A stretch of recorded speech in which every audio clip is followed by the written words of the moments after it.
నమస్తే, welcome to I news. నేను Sonia. America వీసాల జారీలో ఒక బిగ్ స్కామ్ ఇప్పుడు సంచలనం సృష్టిస్తోంది. భారతదేశంలోని తమిళనాడు కేంద్రంగా H1B వీసాల అక్రమాలు భారీగా జరుగుతున్నాయంటూ భారతీయ అమెరికన్ దౌత్యవేత్త మహవజ్ సిద్దికి సంచలన ఆరోపణలు చేశారు. ఇప్పటికే ట్రంప్ కఠిన నిర్ణయాల కారణంగా వీసాలు దొరకక ఇబ్బందులు పడుతున్న విదేశీ ఉద్యోగులకు ఈ న్యూస్ మరింత షాక్ ఇస్తోంది. అసలు ఆ వీసాల స్కామ్ ఏంటి?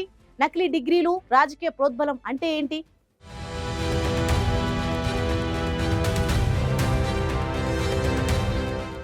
H1B వీసాల దుర్వినియోగం గురించి మాజీ దౌత్యవేత్తలు చేసిన వ్యాఖ్యలు ఇప్పుడు గ్లోబల్ సెన్సేషన్ ను క్రియేట్ చేస్తున్నాయి. 2005-2007 మధ్య చెన్నై కాన్సులేట్ లో అమెరికా దౌత్యవేత్తగా పనిచేసిన మహవజ్ సిద్దికి ఒక పాడ్కాస్ట్ లో మాట్లాడుతూ కీలక విషయాలు వెల్లడించారు. అమెరికాలో ప్రతిభావంతులు కొరత ఉందని, దాన్ని భారతీయులతో భర్తీ చేయాల్సి ఉందని సిద్దికి చెప్పారు.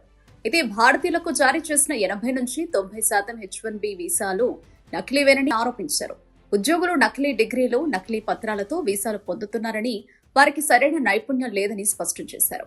తాను దౌత్యవేత్తగా ఉన్న సమయంలో చెన్నైలో ఈ మోసాన్ని గుర్తించారని, ఇన్ఫర్మేషన్ విదేశాంగ కార్యదర్శికి కూడా సమర్పించారని సిద్దికి తెలిపారు. కానీ రాజకీయ ఒత్తిళ్ల కారణంగా ఎలాంటి చర్యలు తీసుకోలేదని పేర్కొన్నారు. భారత్లో మోసం, లంచం సాధారణమైనవిగా ఉన్నాయి. ఒక భారతీయ అమెరికన్ గా ఇలా చెప్పడం కష్టంగానే ఉంది అంటూ బాధ వ్యక్తం చేశారు. సిద్దికి ఆరోపణలకు మద్దతుగా అమెరికా మాజీ ప్రతినిధి, ఆర్థికవేత్త డాక్టర్ డేవ్ బ్రాట్ కూడా గళం విప్పారు. చెన్నై కేంద్రంగా H1B వీసాల జారీపై చాలా అక్రమాలు జరిగాయని ఆయన ఆరోపించారు.